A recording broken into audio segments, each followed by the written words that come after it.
Right, good afternoon, everybody. Welcome back. Hope you enjoyed lunch, first lunch of the week. My name's Jewell. I'm a professor at Lancaster University. My background is really as a veterinary surgeon, believe it or not.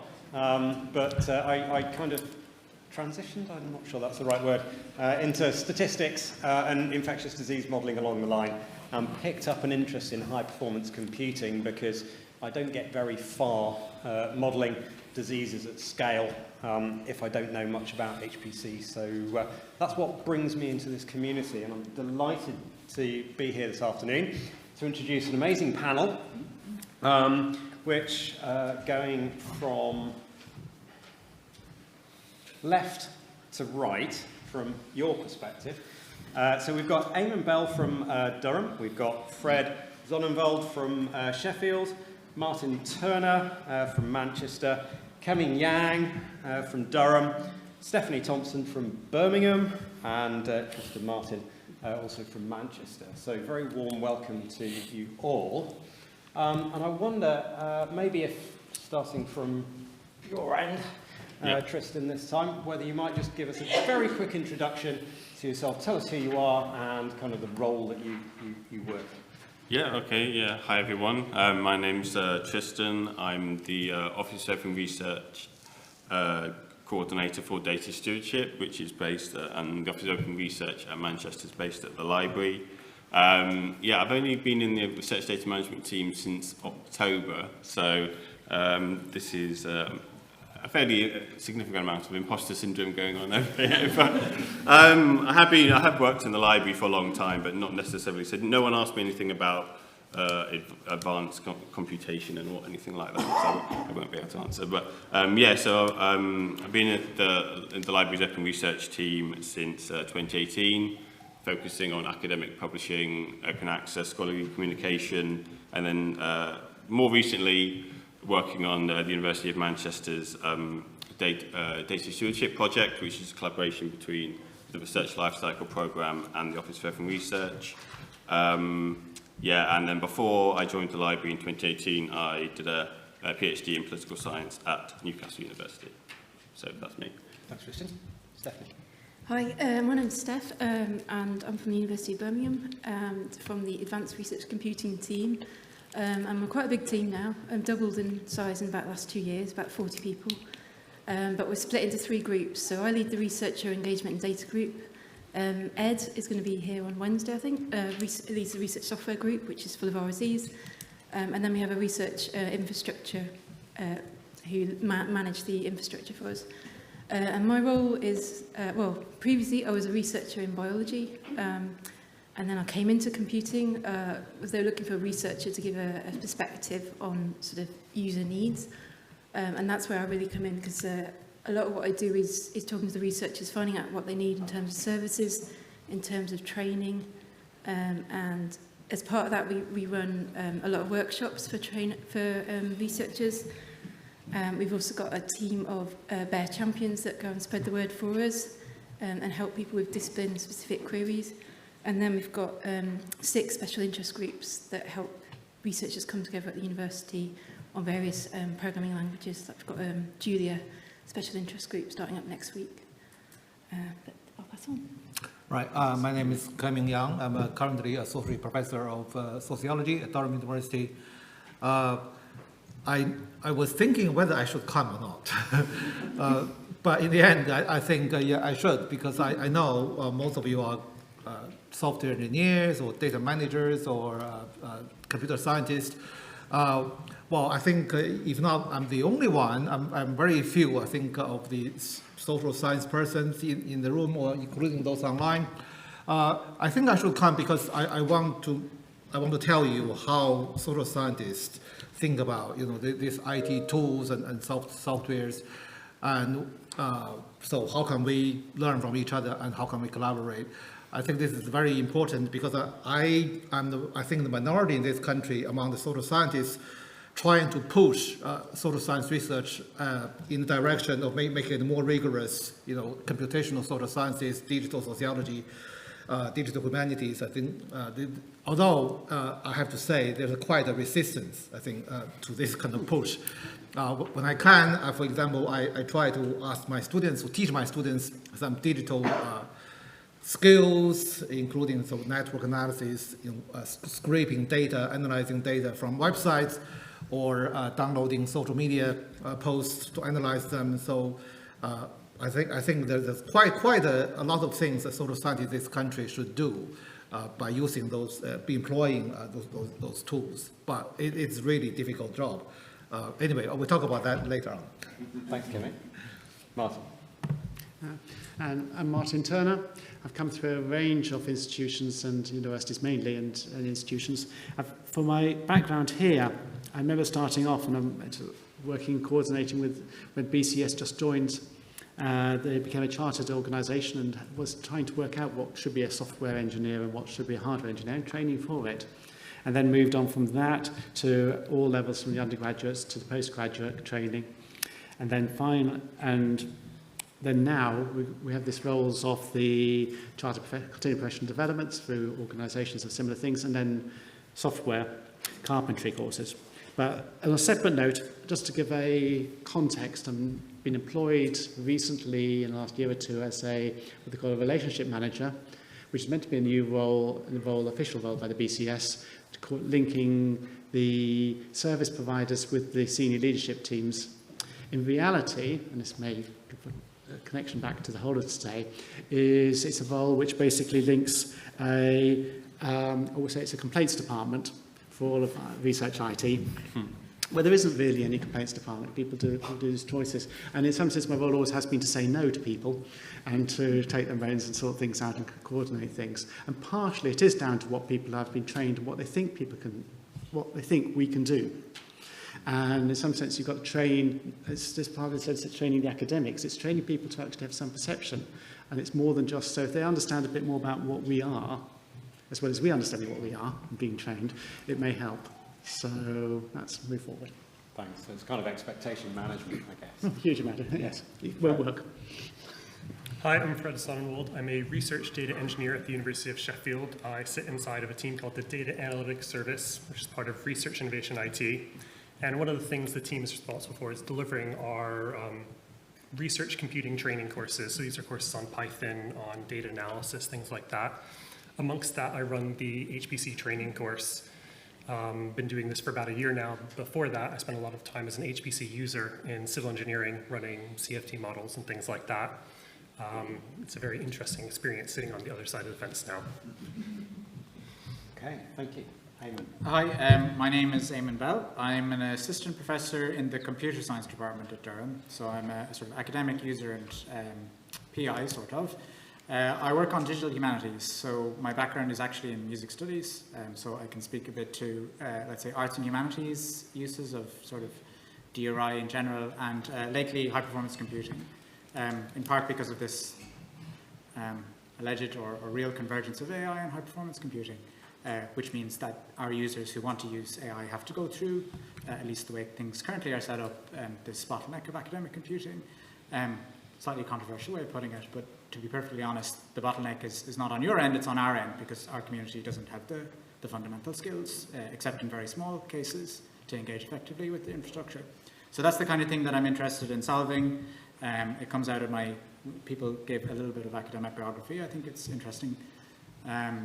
I came through kind of maths and music as an undergrad, so it goes back, this ability to kind of go between constituencies. Actually, sometimes you have to look quite far back, and you have to give opportunities to people as early as possible in their careers, sometimes for it to come good many, many years later. So just a little factoid there, but we're thinking about when we do training. I'm involved in a couple of projects. I'm recently project lead on a scoping project to see what the arts and humanities community can get. That's funded by SGFC.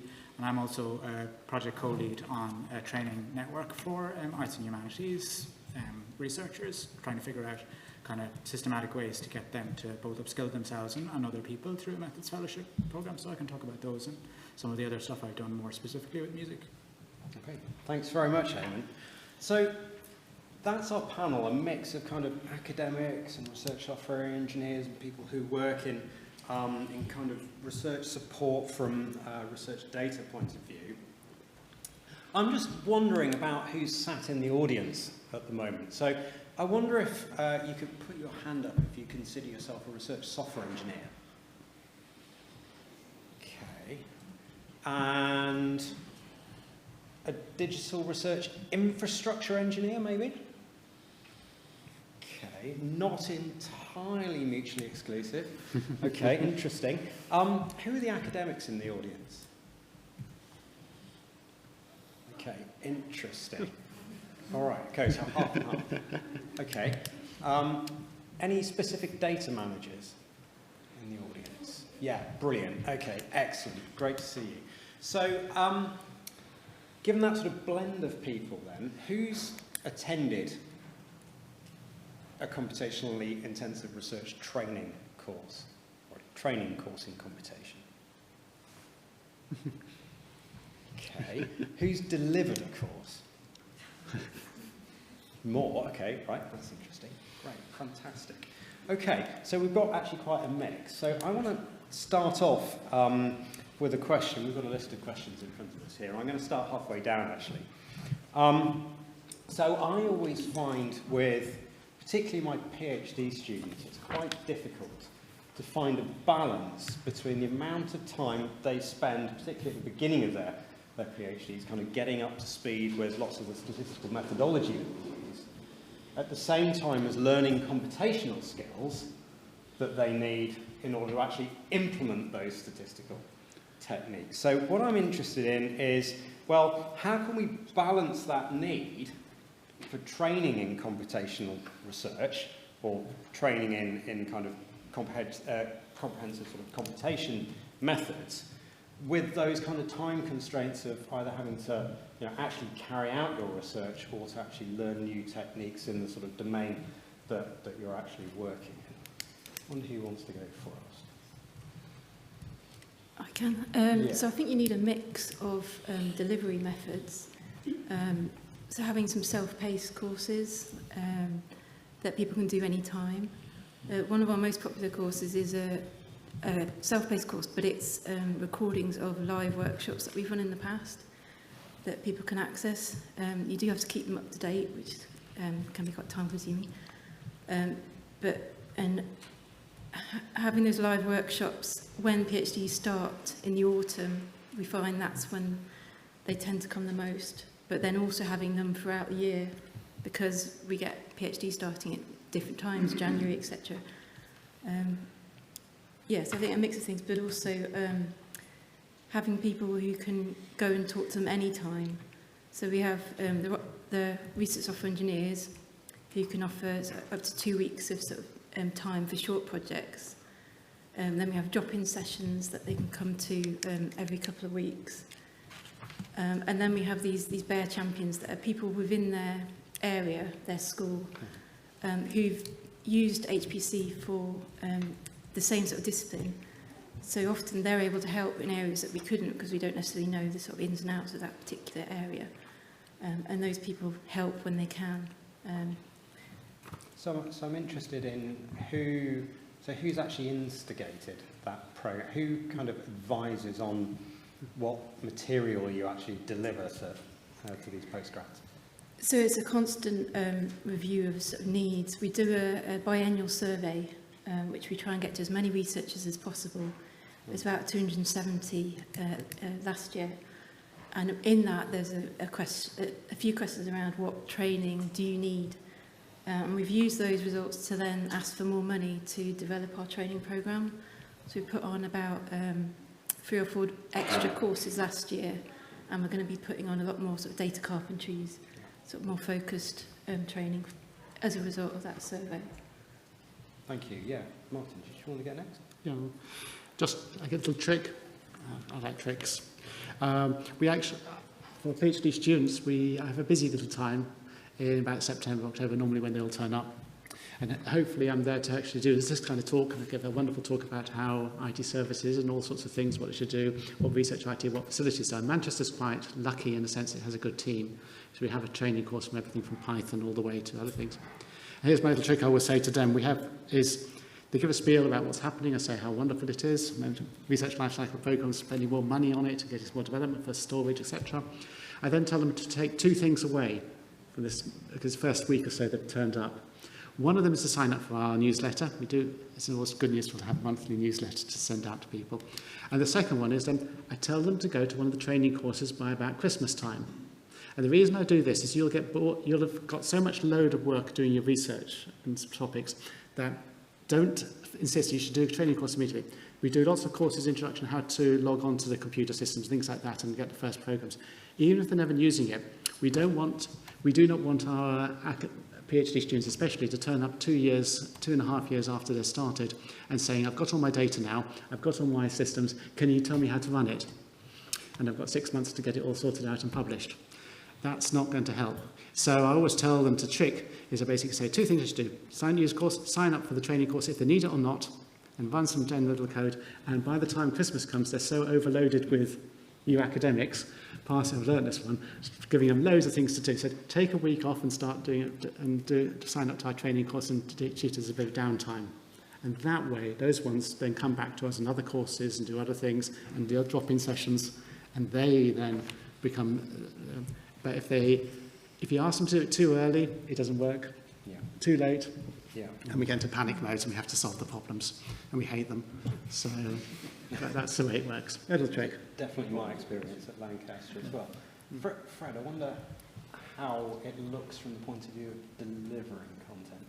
So at Sheffield, we have a role that is in charge of sort of maintaining and sort of allocating the teaching delivery. So the whole team is responsible for delivering bits and pieces of it, but there's one central person that's sort of keeping track of what we're delivering when, sort of working out scheduling, room bookings, and also taking sort of a higher level view, looking at what material we're delivering.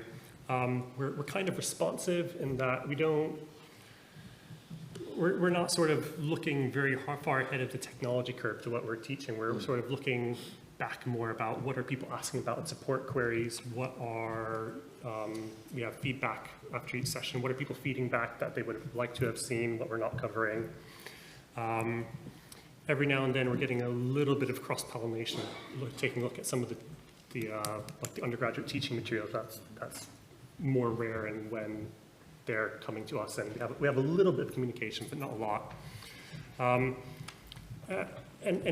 kind of a lot of I think a big chunk of it is just kind of we think we see a need, and so we put something out there and see how it does. We delivered 200 plus training courses last semester, or something like that.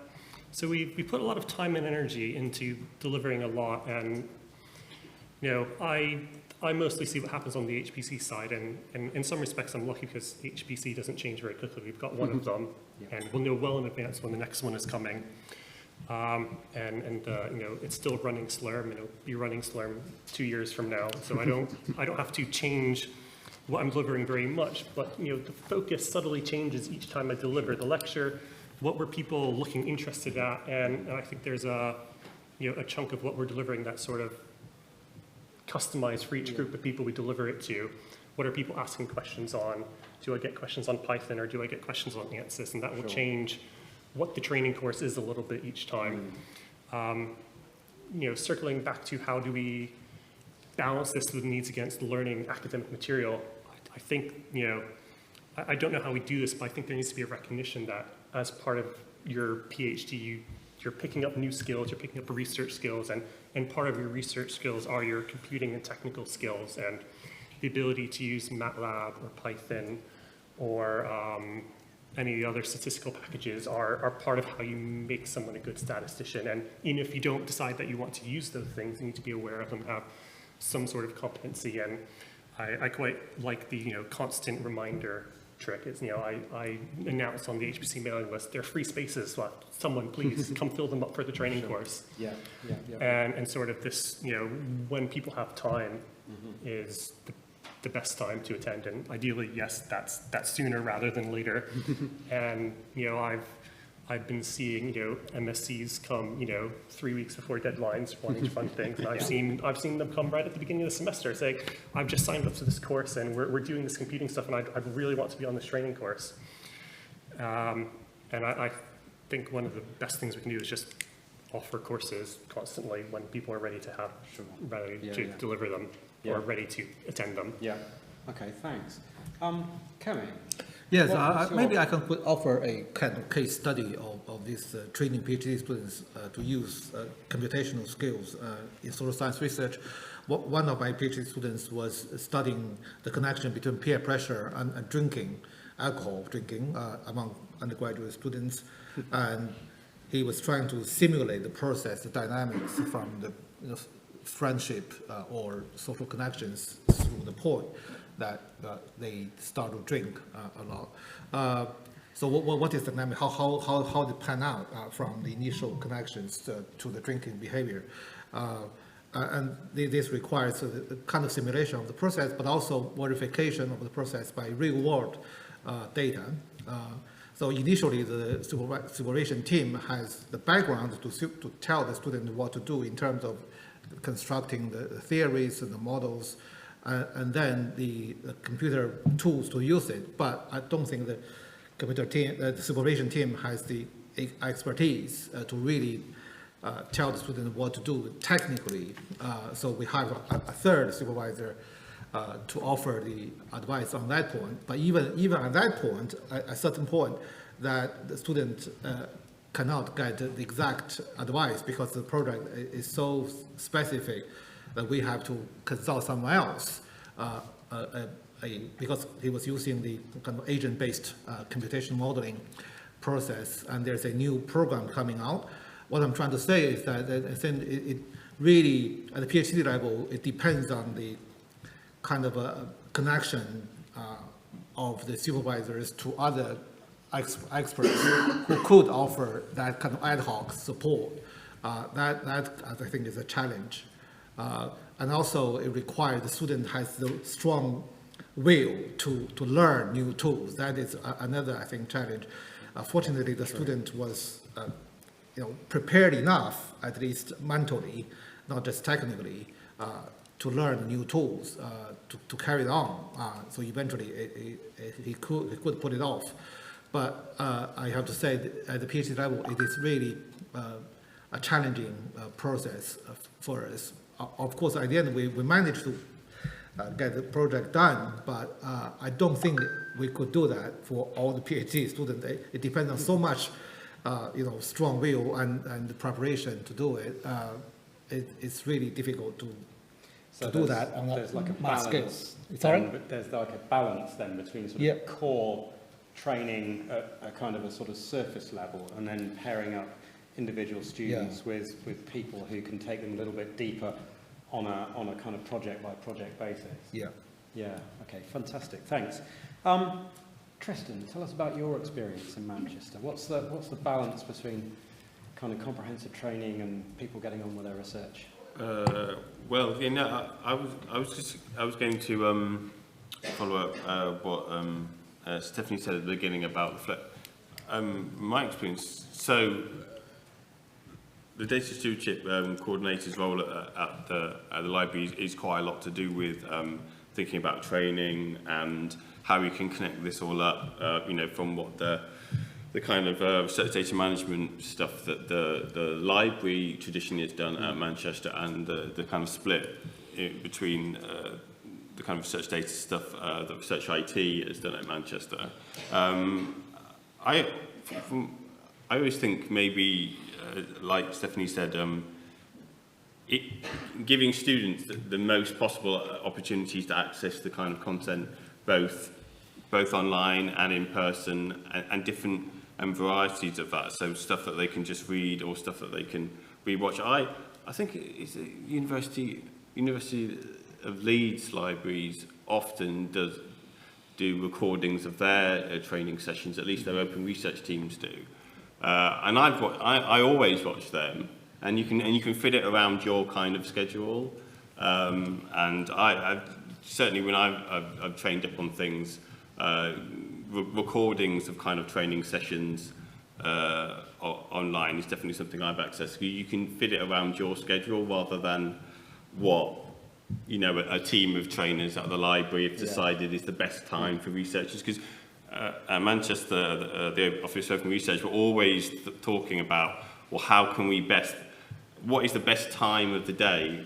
Is it the best in the afternoon? And constantly trying to think about what day of the week, what part of the year is best for students. And sometimes you can just drive yourself a bit mad doing that. And obviously there are good points to do it, but I think having the opportunity to watch a training session online back at a time that suits you, I think is that. So it's having that to in-person sessions, online resources, kind of like how-to guides, that kind of thing. Just giving students lots of opportunities to do it, both in their own time, but also, some people will want to turn up to workshops and do it in person. Yeah. Although we're increasingly finding it a struggle to get people to do that. Yeah. Which I'm sure lots of people have experienced. So that's the kind of the bite-sized kind of technique. There's nobody here from Nottingham, is there? I'm just thinking of the computer files, YouTube, kind of bite-sized things on various different aspects of computer science. That's sometimes quite useful. Yeah, I've definitely used like little bite-sized, short kind of RDM videos before. But also, I've always been excited when I found the University of wherever has done a recording of something in depth that, I couldn't possibly have been there because it was in Toronto, let's say. But they've done a recording of it, they put it on their YouTube channel. It's actually getting hundreds and hundreds of thousands of views. Yeah. And I found that really useful. And I thought, well, why aren't we doing this at Manchester? Why aren't we? But obviously there's lots of time and resources and thought has to go into doing that properly. But I'm sure students would engage with that. So I've been trying to encourage us to do that. You're preempting my next question, right? Slightly, but before I ask it, Eamonn, so you're in a slightly different part of Durham. Tell us a little bit about your experience, and does it kind of gel with what Keming would say? Yeah, it does a little bit in terms of building that understanding amongst a set of non-technical folks, and this sort of, the PhD doesn't sort of necessarily know what their needs are until it's kind of urgent for them. And I think I was maybe not going to mention this, but this, given who's in the room, like academics are obliged in some cases to do a training needs analysis with their doctoral students on a regular basis, right? So there are these instruments that we have and processes we're supposed to do as academics that can be used to surface these things. And if you don't know, if you're a DRTP and you don't know that, it's worth figuring out like how to get your training programs kind of visible to those processes. And not entirely unrelatedly as well, like undergraduate teaching, everyone has experienced it maybe as an undergraduate, but when it comes to designing the curriculum, this is something that's sort of rigorously fixed, right? Like we make changes to the curriculum at a relatively small window of time throughout the year, and that's when, if you want HPC stuff to kind of get on the curriculum, you have to be ready to intervene with academics at those times in the year, or you need to plan ahead. So knowledge of those academic processes is kind of useful. I just wanted just quickly to take issue with the kind of the assumption, which is that like the researcher is really busy and they don't have time for training. And I can use my experience teaching undergrads for this because, well, people might recognize their own selves in the undergraduate, but the point is this is something that sort of relatively junior people deal with. We have a cluster which it's easy to use if you go through a Jupyter notebook, but you only get jobs for 24 hours.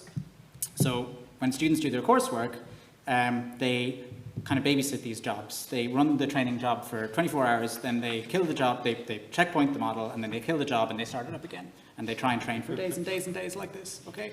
So they're busy researchers, right? They're busy babysitting this process to try and get their result. But if they need the skill that allowed them to sort of run that over the weekend, they wouldn't be busy researchers anymore, right? So there are some skills, not all of them, but if we're doing it right, some of the skills we teach people in these contexts are freeing them up in some contexts, and it's important. And this is like a real situation, and these are computationally literate students. These aren't arts and humanities students who are clueless. These are computer science students who need to be told these things explicitly, and that underscores not their problems, but rather the problems that we face in sort of figuring out what the curriculum is and so on. So I think these are, I realize this is now online too, but whatever, we're all learning. But these are concrete instances of maybe this busyness thing kind of, the premise is to be questioned as well, right? Yeah. So that sounds a little bit like sort of the researcher who's kind of at the coalface, banging away, trying to get their algorithm to run, and if only they could just step back a little bit, just think about their overall approach to their research, maybe they could actually accelerate themselves a little bit more. So Indeed. it's trying to get people away from that coalface just for long enough so that they can kind of rethink how they're approaching it. Yeah, and I was interested to hear like training as downtime. I think it's it's interesting to think about it as down, but it can create space in your schedule because you're free in some sense to learn in a way that as academics you're not often. So that, I actually kind of hesitate to agree with it, but I also kind of understand it because there's nothing better than focusing on one thing for a couple of days because that's few and far between in many of our roles. Yeah. Okay, thanks very much. So in my mind that provokes the next question, which I'm sorry isn't on the list, so I'm going off piste here. But what I'm interested in, so Tristan, you mentioned kind of bite-sized, kind of pre-recorded tutorials. We've gone a whole gamut from kind of formal training courses kind of thing to try and get people to sort of read around a little bit about computational methods.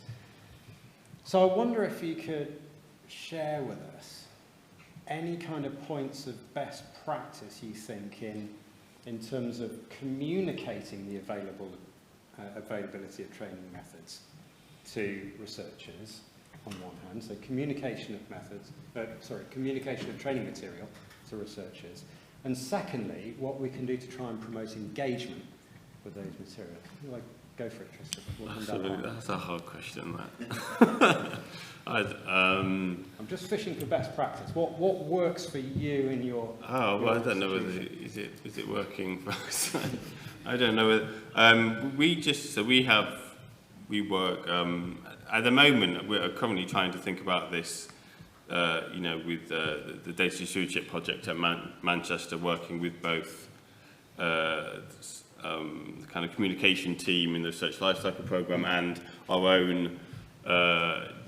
The University of Manchester Library has its own dedicated team of communication and engagement librarians whose job it is to kind of promote our message. So in some ways, maybe ours is a bit of a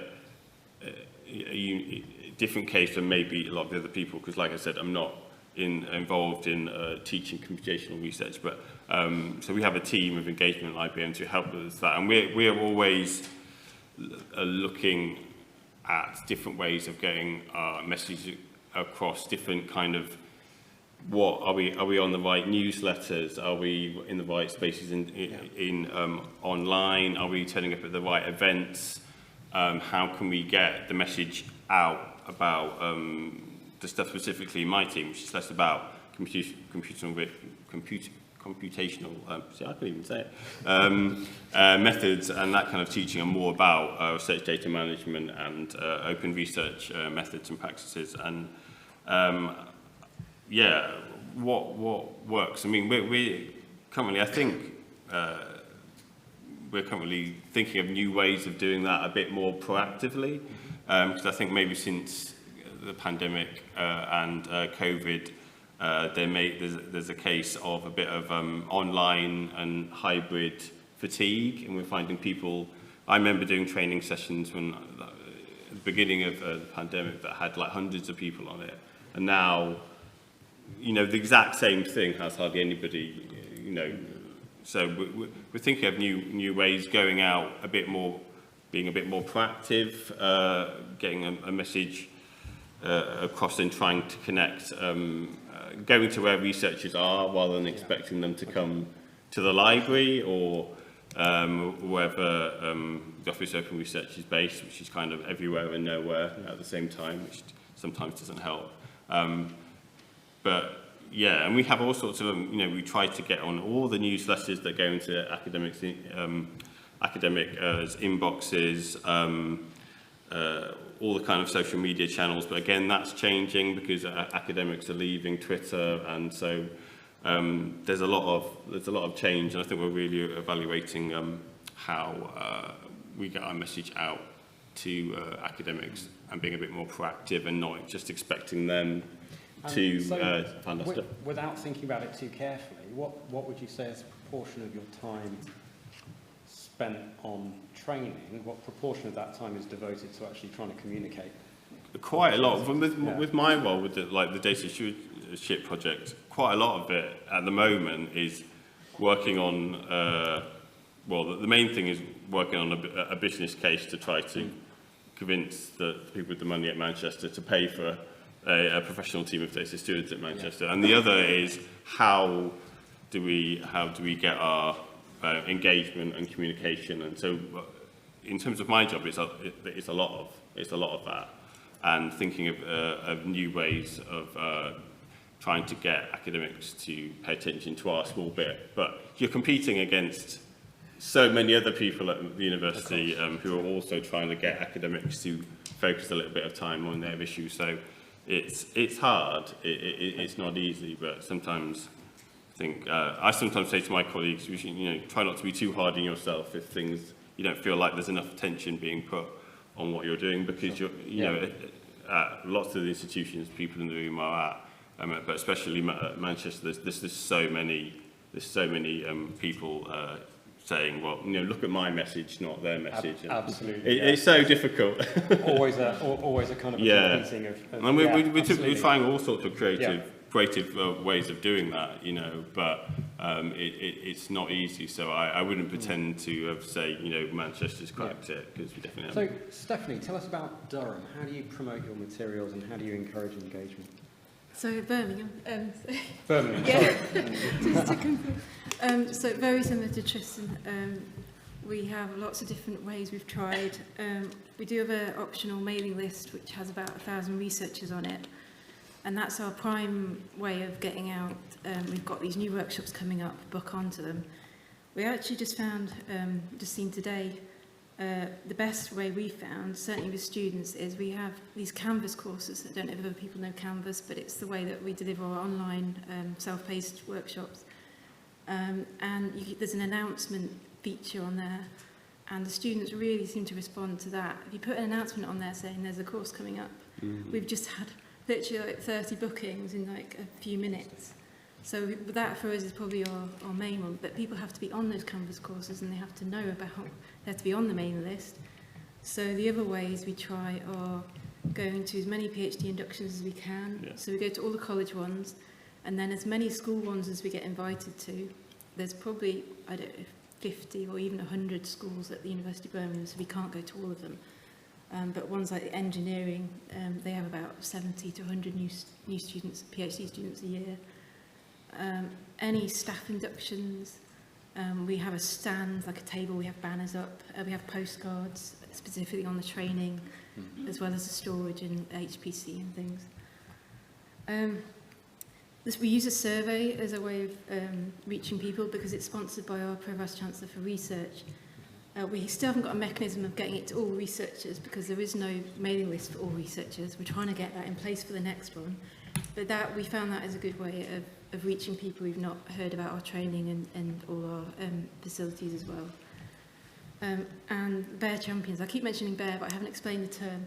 It stands for Birmingham Environment Academic Research, and it's the sort of brand we use for all our services, so the compute, data, research software engineers.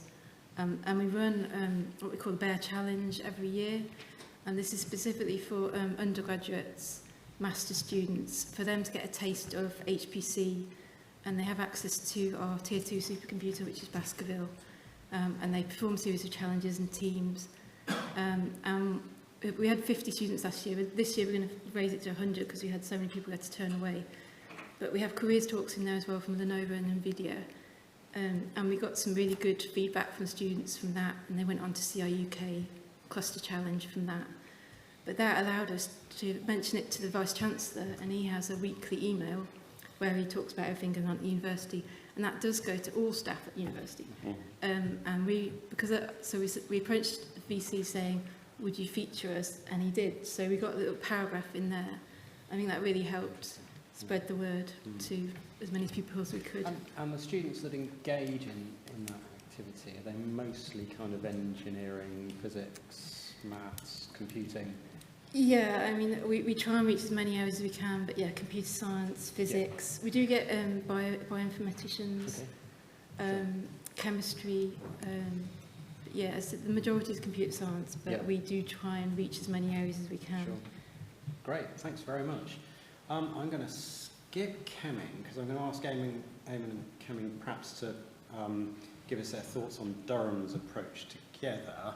So, Martin, Just from an academic's viewpoint. a quick little couple of tricks we use on the. We've been doing courses. One trick is that we're told we can't actually pay for our course to be academic, and it's just because of the way we structure it that way. But one thing is when you reach that situation, you end up realising that all the universities are by obligations got to train their staff, and in some sense we're trying to encourage that our courses are not just for the undergraduates and masters and PhDs, etc., but also for the academics, the staff, to go on. And it's trying to get them to understand. And we're actually almost getting the next generation. About 10 years ago, yes, you get programmers who became the new lecturers. Now that we need to actually start doing more HPC on some of our junior lecturers coming in, because they're missing that sort of thing, or they're not actually had it in their version training. So I think there's a trick there to be done. But we do have two other tricks which have come through, apart from the newsletter, which is now, editor, she's basically got it up to about 500 people now, and it's increasing, and which is good. But we're also doing clubs, and we do virtual clubs on a social network, but also physical ones for sort of new GPU club and things like that, and our club and things like that. These are done by the community, and we just basically help provide society for them. Yeah. But getting networking through them, I've in the past, over the last decades, to do. Sometimes courses have been oversubscribed and you have hundreds of people suddenly turning up, and then other times you have only about 3 or 4. Yeah. And if you could magically understand and realise, I'll be the person, if I could sort this out, if anybody here could sort this out, I'll be understanding why setting up a shop on that end of the high street is totally successful and this end isn't. Yeah, It's a total disaster. It's that random effect. It's fundamentally an impossible problem, in my opinion. I don't understand people. So the best thing to do is try all these things and try and work it out. I've just got to accept that I'm going to fail. Yeah, yeah. So one of the things, just thinking about getting the message out, one of the things that the data stewardship thing is involved in, that tags on from what Martin says at Manchester, we have an online community that this is a space of basically a communities of people interested in computation and research data related things.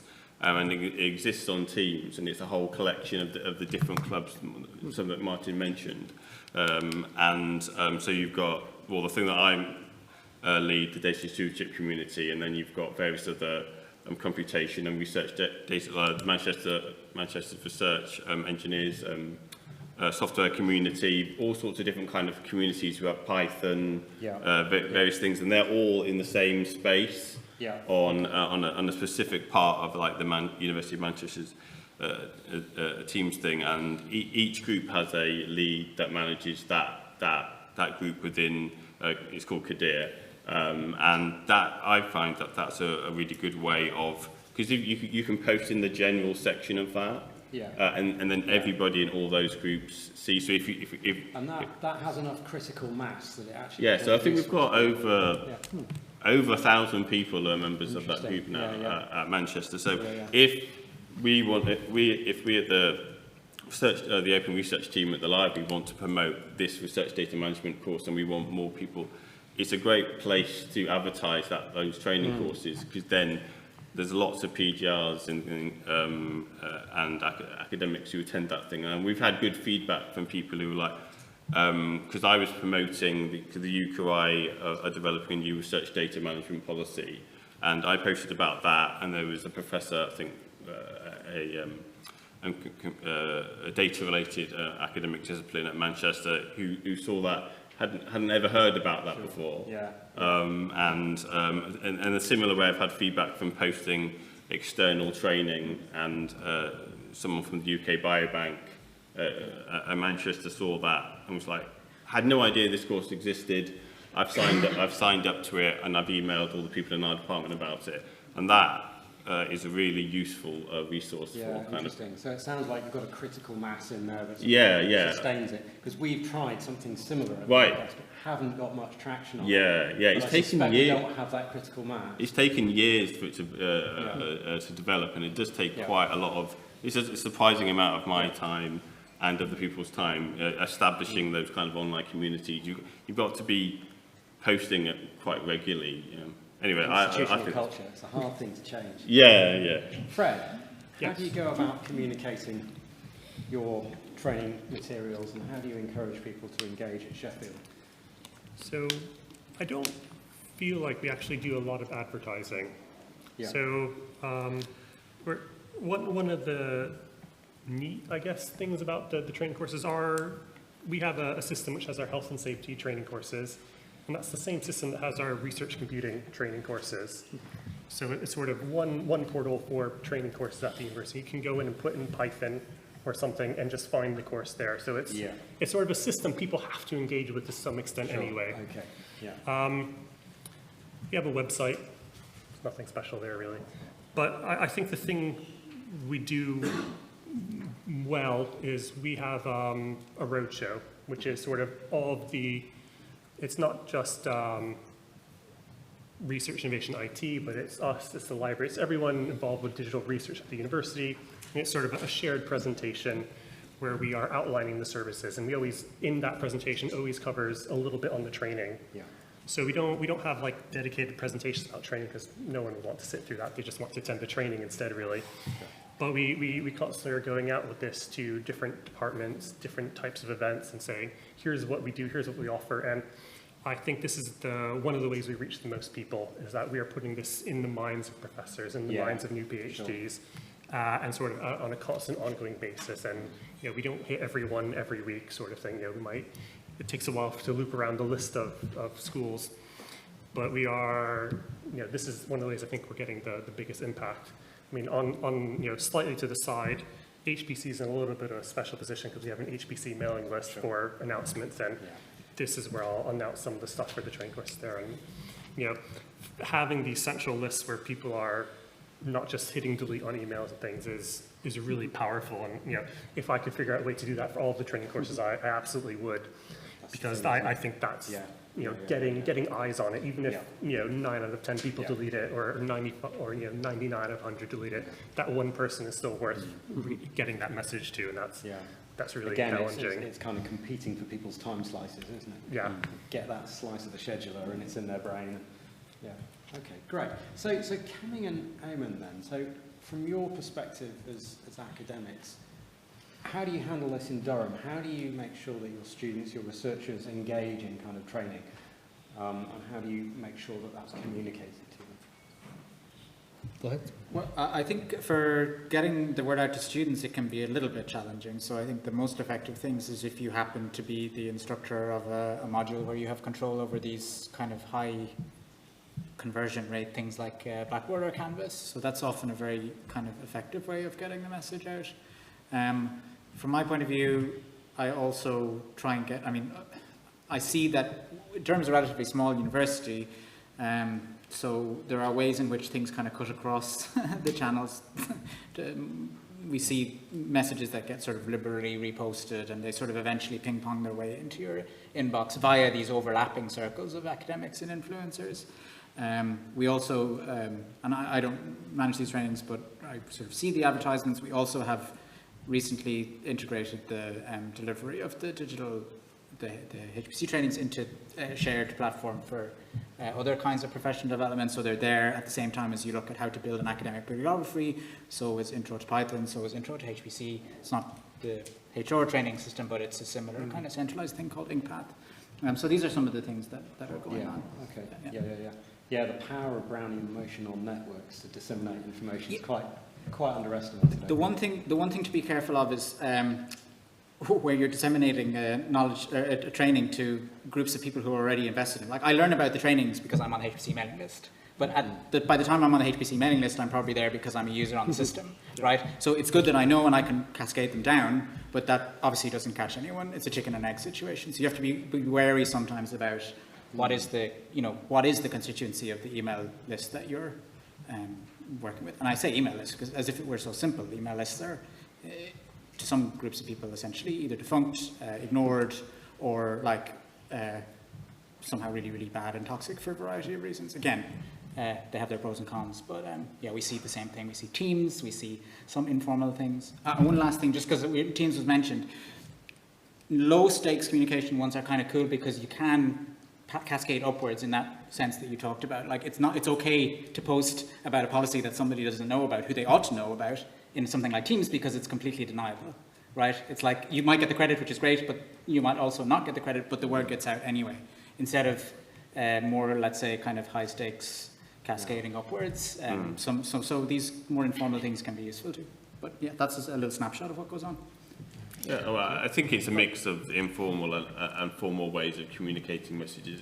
It's not putting all your eggs in one basket, you know, because we develop these comms plans for almost everything, all major kind of initiatives at the library, and it's trying to have informal, you know, a mixture in person, online, just trying to, you know, any different kind of way of trying to get the academics or the PGR's attention, you know, not trying to do it just one way, because it's very easy to ignore Teams, like, you know, some academics don't use Teams. It's very easy to delete emails, but, you know, if it can appear on Teams and in your email inbox, maybe not at the same time, like try to space it out, you know, because that's what we do. We try to get people to attend our training courses. Like, we probably will post it on the Teams channel you're in, and we know all the newsletters that you'll probably be on, but it's like, well, if you delete the one email, you know, if you do it in 2 weeks' time on Teams, you might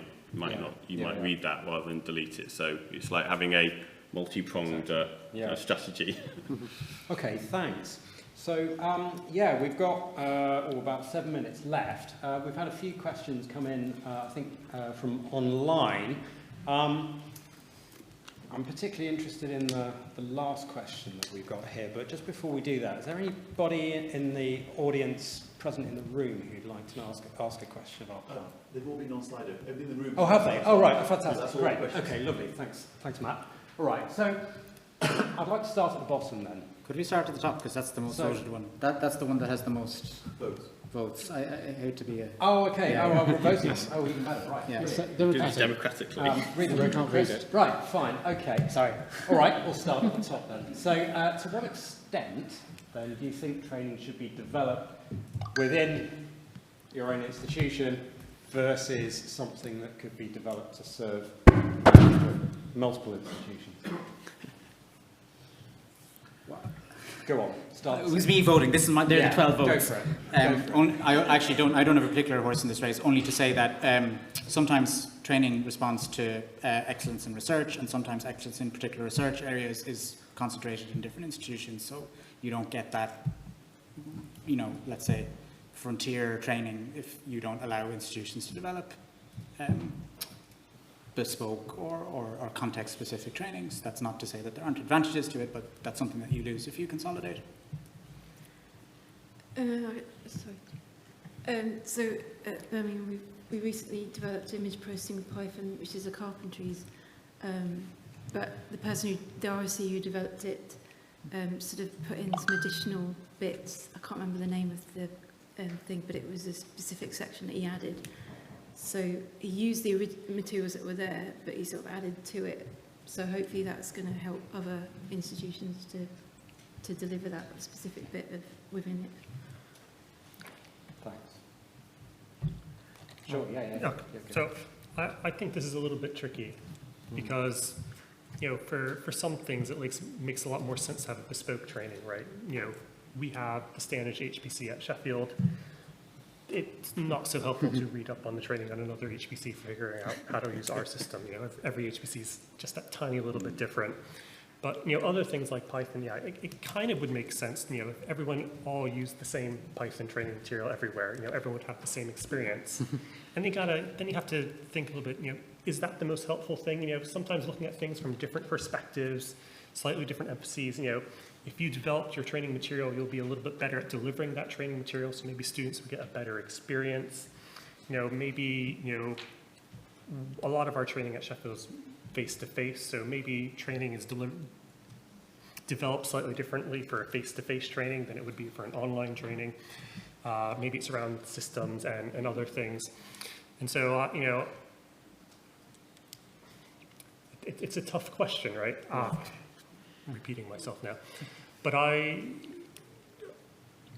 how much time and money, I guess, is kind of what it comes down to. You know, if you have the time and money to develop it, I think you will almost always get a better result out of a custom course that's sort of targeted to your students, the culture at your institution. But there are loads of really good free resources as well, and so it's...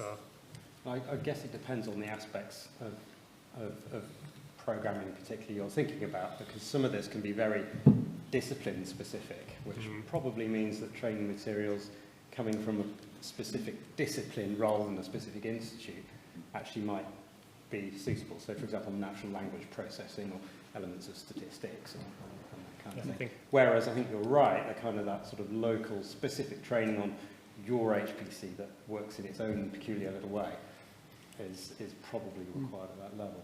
Does anybody else want to challenge that view? That's slightly challenging in terms of money. Sure. Simple one, I remember doing academic course, a long time ago, doing academic course for undergraduates, postgraduates, and then you had time and effort, and you got the recognition as an academic doing it. I've got to say, I think all our libraries and our side of research, they're done by the practitioners in research IT specifically. So, and I've always said that's a sales pitch. You aren't getting it from a professional lecturer.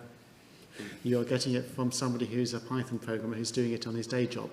But I did tell them it's not their day job to do the teaching. So don't expect the polished performance. And that way you get that compromise. But yes, I think fine if they do the carpentry courses and take the material and then modify it as they want it, I think is brilliant. I think that works best the way around. If it's a bespoke system and want to do it something else for a different type of course for a specific thing and they want to do their passion, then they do it. But I think there could be something more official. I remember we did a long time ago courses which ran into the hundreds for early MATLAB courses and things like that, and we really wanted to churn them out, and we had the MATLAB academics help guide the course, and then we basically just delivered it. I think it's opportunistic on that, which is not necessarily the best thing at all to say, but it is the practicality. Can I just challenge that? Because there is instructor training for carpentries. Yeah. But thousands of people have been through, and we don't let people instruct. They haven't at least done some form of apprenticeship in instructing. Oh yeah. So I don't think that's fair that it's kind of, it's a bolt-on and a hobby. No, I didn't mean that. Okay, I apologise in that sense. It's their real practice. In some sense, it's better. I've always said it's a better thing. And not as a hobby, it's their job, rather than as a.